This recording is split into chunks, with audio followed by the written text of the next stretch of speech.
People have asked us, what makes a Grey Wolf book Grey Wolf? That if we could articulate exactly in advance what we were looking for very precisely, that would be putting ourselves ahead of our writers. I was reading a lot of Grey Wolf poets before I was very conscious of who published them, and I started to kind of pay attention to who made these books, how did they come into being, and a lot of the poets that I really loved were Grey Wolf poets.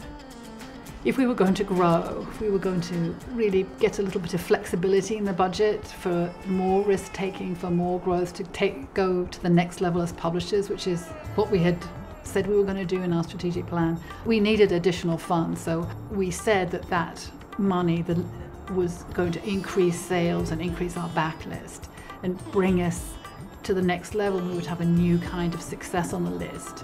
And startlingly, that is what happened. Because we've published Jane Kenyon and William Stafford and Tess Gallagher and Linda Gregg, Dana Joy for many years, we're seeing the fruits of that as younger writers are wanting to come and follow in those footsteps. Having published 3 books with Grey Wolf, I now feel like this is my home. 75% of our individual donors are local.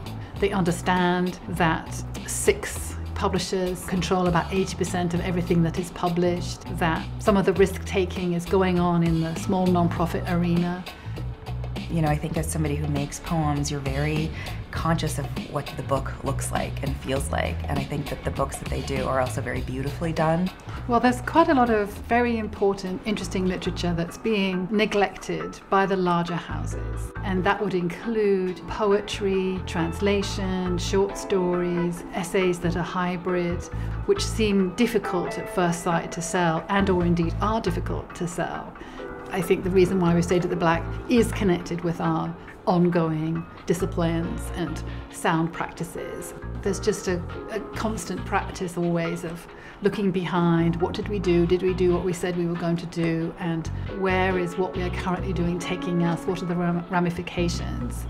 Adding translation to the poetry list has allowed us to include poets like Tomas Tranströmer, who won the recent Nobel Prize in Literature, Peace Prize winner Liu Xiaobo, and we're getting ready to publish a new book by Sadi Yusuf, an extraordinarily important Iraqi poet and one of the best known and most important writers from the Arab world. Those books provide something that broaden our list considerably, and I think publishing international writers is incredibly vital for Americans to have the experience of reading other art forms from other cultures.